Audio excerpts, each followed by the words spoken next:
speed, the competition, pushing yourself beyond your limits.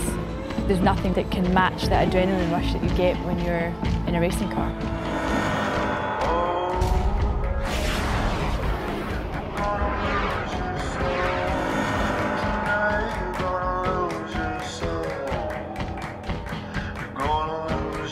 Well, Susie Wolff has joined the Williams team as their new test driver. As such, she's the only woman currently behind the wheel of an F1 car.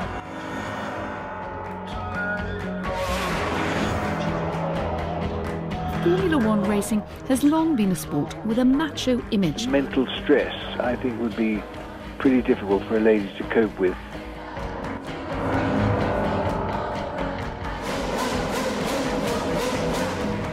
Welcome to Silverstone for day 3, the final day of this young driver's test, and most of the attention, has to be said, thus far today has been on this garage, the Williams garage. You see there, Susie Wolff.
Good afternoon, everybody. Now, normally when people see me for the first time, the first thing they say is, well, you don't look like a racing driver. Now, I don't know what a female racing driver is supposed to look like, but I can only guess I'm supposed to be quite masculine, quite big, and definitely very aggressive. I fight hard against that stereotype, but the truth is, I'm incredibly lucky. Because in my sport, when my helmet's on and I'm out on the racetrack, it doesn't matter what I look like. It doesn't matter what my gender is. All that matters is the time on the stopwatch and the performance that I can show out on track. Now, normally the first question people ask me when they meet me for the first time is, well, how did you ever end up becoming a racing driver? This afternoon, I want to share with you, just briefly, my journey from a small town on the west coast of Scotland into the world of Formula One. And I'm going to share with you just a few things that I've learned along the way. So, to start with, I think you could say that motorsport is in my blood, and I certainly had a very romantic beginning in life because my mum met my dad when she went to buy her first motorbike from his motorbike shop. And by the age of 2, I had my first little quad bike, and by the age of 8, my first go-kart. Now, many people presume that the first time I stepped in the go-kart and went out onto track, I was a clear talent for the future and destined for a glittering career in motorsport. But actually, the opposite was true. I can remember clearly my first time out on track.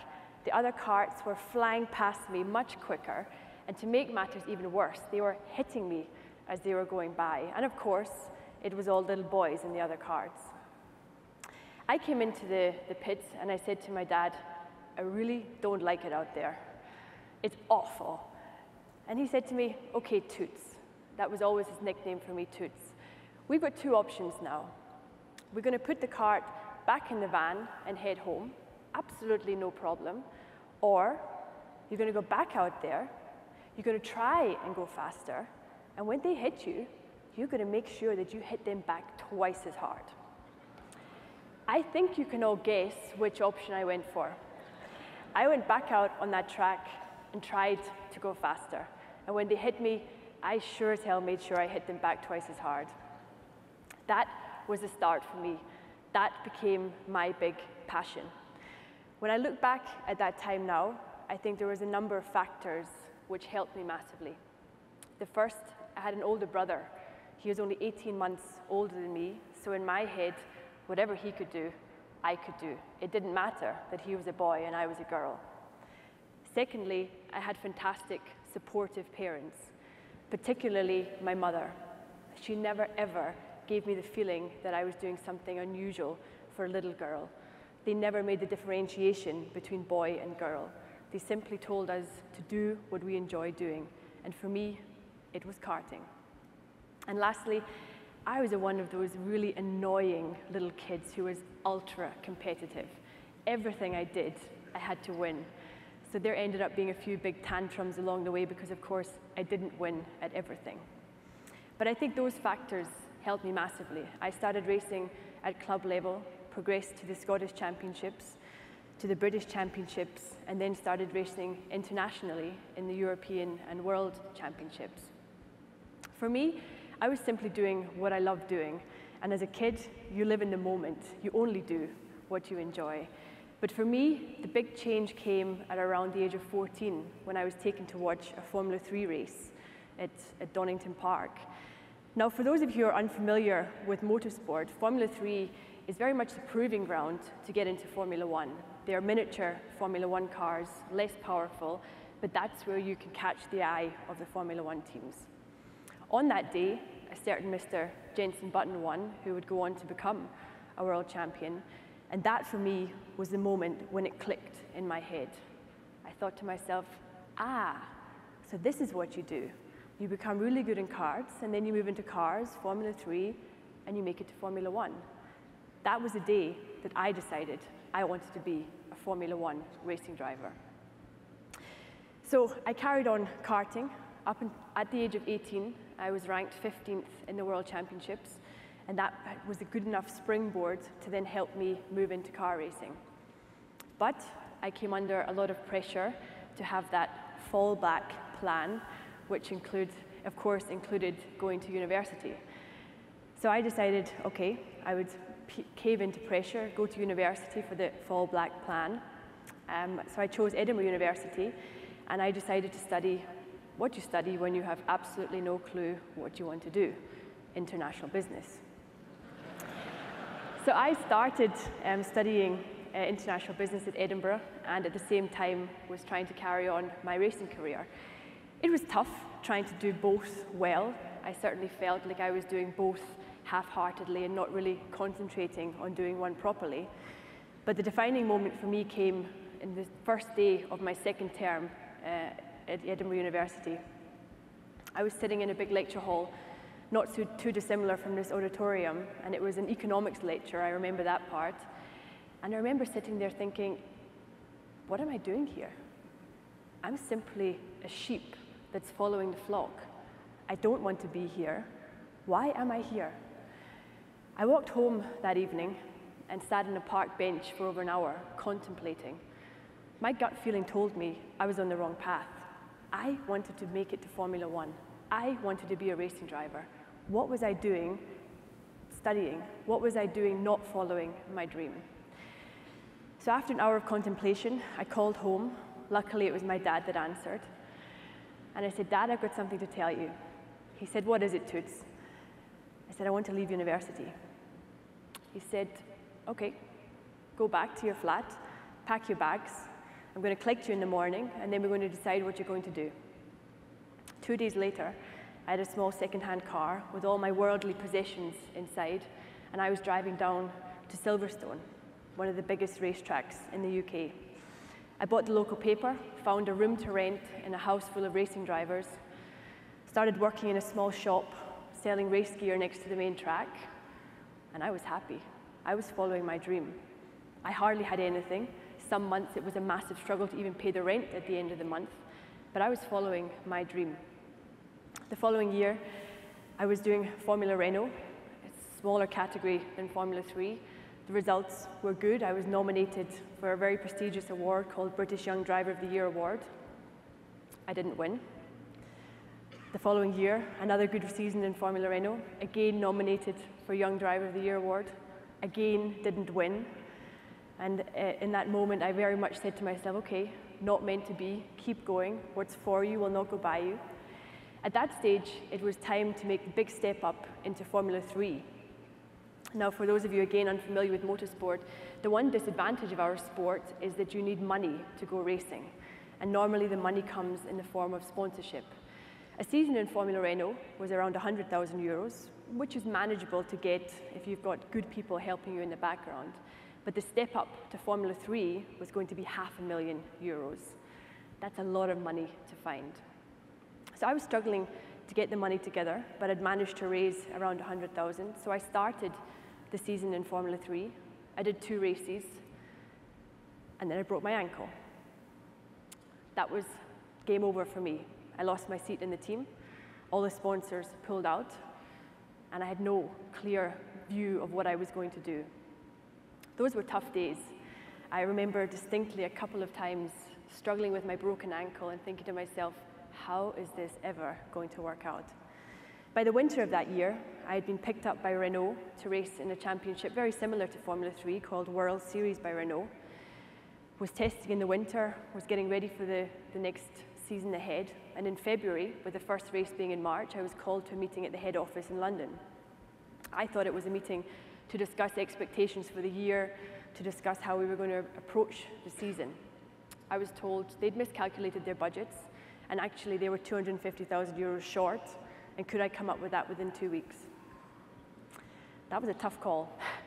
There was no way I was going to find that money within 2 weeks. I left that meeting, went to sit in my car, called my parents. Again, it was my dad that answered. And I said, what am I going to do now? And he said, Toots, I really don't know. Let me think about this one. As I put the phone down to him, a German number called up on the screen. I answered, and a gentleman said, my name is Gerhard Unger. I'm the technical head of Mercedes-Benz Motorsport. What do you think of German touring cars? I said, well, I think German touring cars are fantastic. And he said, well, what are you doing tomorrow? I said, well, funnily enough, tomorrow has just freed itself up. He said, get yourself out to Barcelona. We want to test you in one of our German touring cars. I raced home, got my helmet, got myself on a flight out to Barcelona, arrived at the airport to be met by someone from the team, and in typical fashion, they took one look at me and said, so you're here for press, marketing, communications, or catering? And I said, no, I'm driving the car. To cut the long story short, 1 week later, I was in the office of the Mercedes-Benz Motorsport boss, and I had a contract on the table to race for Mercedes-Benz in the German Touring Car Championship. I thanked my lucky stars. That was my big break. That 1-year contract turned out to last 7 years long. And one funny story along the way, 4 years in with Mercedes-Benz, the marketing team came up with a great idea of painting my car pink. Blonde girl in a pink racing car. I mean, come on, that was a real cliche. I fought massively against it because I always fight to be taken seriously. But actually, the one massive positive from that, I had lots of little girls dressed from head to toe in pink coming to me, see me at the racetrack, their dads telling me that they were never even interested in racing before this pink car appeared. And you know what question they always wanted to ask me? Was I driving the Hello Kitty car? I said to them, you know what? It could be the Hello Kitty car. If you want it to be, it is the Hello Kitty car. But actually, it was fantastic to see it have a positive impact. But after 7 years with Mercedes-Benz in the DTM, I still knew there had to be more. I didn't have the success I wanted in DTM, and I still had in the back of my head my dream of getting to Formula 1. Unbeknown to me, in 2012, Sir Frank Williams, who you saw in the video earlier, came to watch a DTM race. Now, I was racing in DTM against the likes of David Coulthard and Ralf Schumacher, so it was a big, tough championship. He said to me, I'd like to see what you can do in a Formula 1 car. And I said, Sir Frank, I would love to show you what I can do in a Formula 1 car. I was incredibly lucky to be given the chance by Williams Formula 1 to drive a Formula 1 car. And sometimes in life, it's always about getting those chances. I did the first test at the end of 2012, and it went well. As you saw from the video last year, I did all the aerodynamical tests, drove the car for the first time, and did the big young driver test at Silverstone. It was the first time a female had taken to a Formula One car in over 20 years, and there was a lot of people waiting for me to fail. In all honesty, I didn't even know if I could do it. All I said to myself was that I will make sure that I am as well prepared as I can be. People didn't think that I would be able to manage more than 10 laps because of the physical strain in the car. People thought I would be more than 5 seconds off the pace. And I said to myself, okay, do the best you can, and if it's not good enough, you can always look back and say, I gave it my best shot. Thankfully, it did go well, and it was just announced 2 days ago that this year, not only will I carry on in my role as development driver for the Williams Formula One team, but I will also take part in 2 Grand Prix races this year, the British Grand Prix and the German Grand Prix.